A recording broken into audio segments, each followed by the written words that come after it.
writing about the complex relationships and issues in Australia with regard to Indigenous knowledge and libraries, scholars Martin Nakata and Marcia Langdon note that, quote, "The path to developing clear and high standards of practice in this area rests on building a strong foundation for understanding what informs the concerns of Indigenous people about the intersection of our knowledge and cultural materials with library and archival systems and practice. This requires a broad sweep across issues of knowledge, culture, history, heritage, law, disciplines, technologies, and so forth. It requires consideration of articulations between the local, global, the Indigenous, Western, as well as traditional contemporary spheres.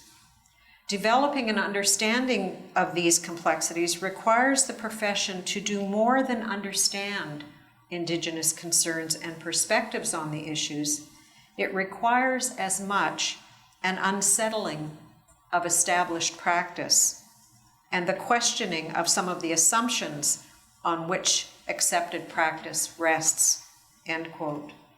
So they're setting out a much deeper reflection on how these different knowledge systems intersect.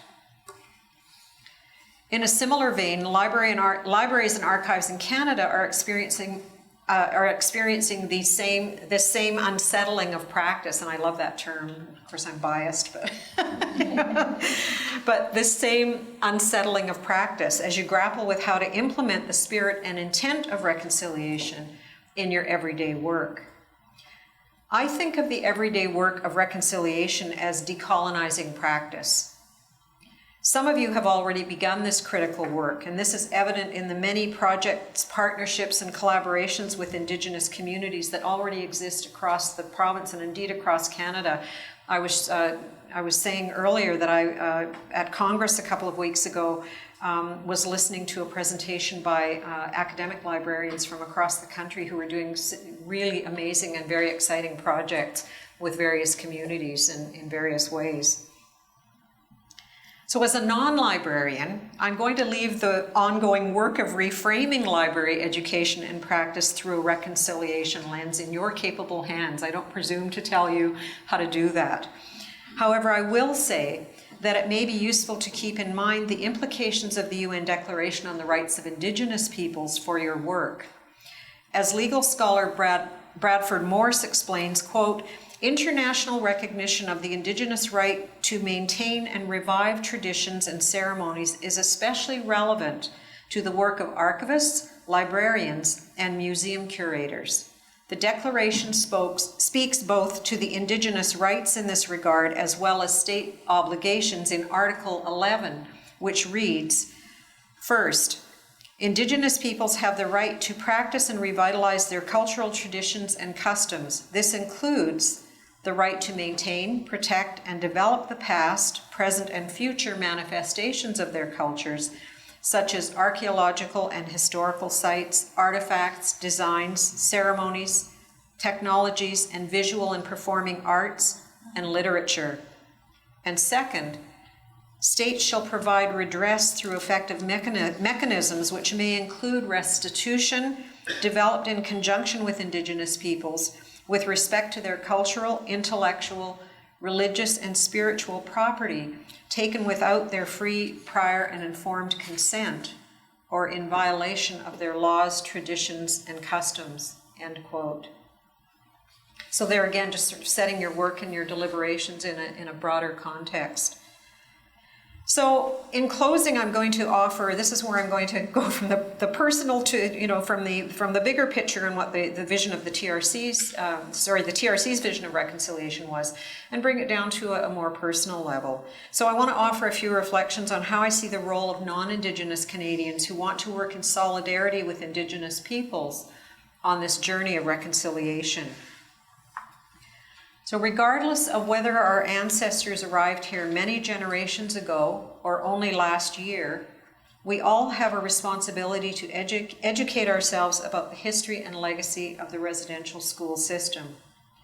We all need to understand that residential schools were only one part of a much broader process of colonization that not only removed Indigenous children from their families, but displaced Indigenous communities from their homelands, broke treaties, and unilaterally imposed the Indian Act upon Indigenous peoples in this country. While it is true that we cannot change the past, together we carry a shared responsibility to ensure that our actions today don't perpetuate injustice and inequity. If we as non-Indigenous people fail to remedy injustice, if we fail to work actively to decolonize and transform our relationship with Indigenous peoples, the burden of that failure will rest squarely upon our shoulders. All of our children and grandchildren, both Indigenous and non-Indigenous, will have to live out the consequences of that failure. They would be justified in calling us to account for passing this burden from our shoulders onto theirs. Speaking as a mother and a grandmother, this is not a legacy that I want to pass on to future generations. So we must turn our minds to figuring out how to practice reconciliation in our everyday lives, within ourselves, our families, our communities, our schools, our workplaces, our places of worship. From this perspective, reconciliation is not a goal to be achieved, but a way of living together. Reconciliation is a living framework for establishing, maintaining, and repairing respectful relationships across all levels and sectors of society. Relationships rooted in the recognition that Indigenous peoples have a fundamental human right to self-determination.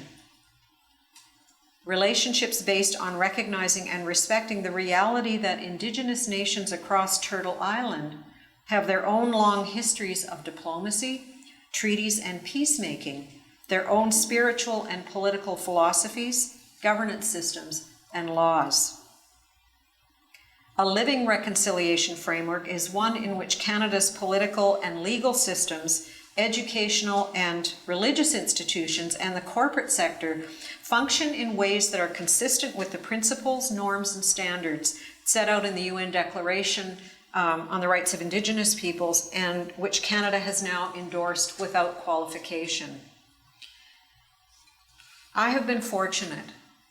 I have been blessed with many Indigenous teachers, friends, elders, community people, political leaders, scholars, and most importantly, residential school survivors who have been part of my life journey thus far. Together, they have taught me some hard lessons about the destructive and ongoing impacts of colonialism. Through many acts of kindness, generosity, good humor, and patience, they have also shown me how to practice reconciliation, not just talk about it. So I've learned that for reconciliation to happen, there must also be truth and justice. I've learned that as a non-Indigenous person who lives in Coast Salish territory, I have a responsibility to decolonize myself, to speak my own truth, to refuse to be paralyzed by guilt and shame, but rather to understand these unsettling feelings as a profound call to action. Practicing reconciliation means speaking honestly with each other, recognizing our shared humanity even as we struggle to right past wrongs and learn how to walk forward together more respectfully. Practicing reconciliation means knowing that we will not always agree with one another and that conflict, too, is a part of life. Conflict sometimes compels us to break out of old, destructive, and disrespectful ways of treating each other, and practicing reconciliation can inspire us to learn new ways of working together, ways that connect our heads, our hearts, our spirits. Practicing reconciliation requires those of us who are non-Indigenous to risk interacting differently with Indigenous peoples, with vulnerability, humility, and a willingness to stay in the decolonizing struggle of our own discomfort. My mother taught me that truth and justice always come from the heart. Survivors and elders have taught me that transformative possibilities reveal themselves to those who have eyes to see, ears to listen, clear minds, and open, humble hearts. So we now stand at a crossroads in the history of this country. We must choose which pathway to follow. One is the well-trodden path of a colonial relationship that is marked by harmful actions, denial, apathy, distrust, and despair. The other breaks new ground as our travels together generate much-needed critical hope for the future. Critical hope is rooted in decolonizing struggle and action.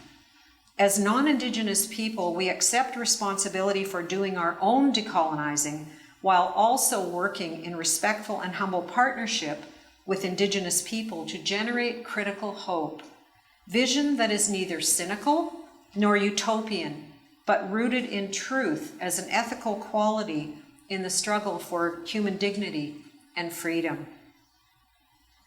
Reconciliation as a living framework, a new way of living together on these lands we now share, is key to our liberation.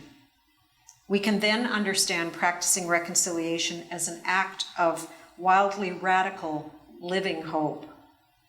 Reconciliation as a living framework is a gift of love that we offer to our children, our grandchildren, and generations yet unborn. So I think of the TRC's work as a catalyst for reconciliation. The Commission has planted the seeds of reconciliation, but it will take many hands and hearts working together to keep the momentum going, to nurture and grow these seeds, now that the Commission has closed its door.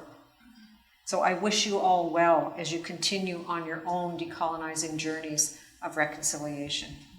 Thank you.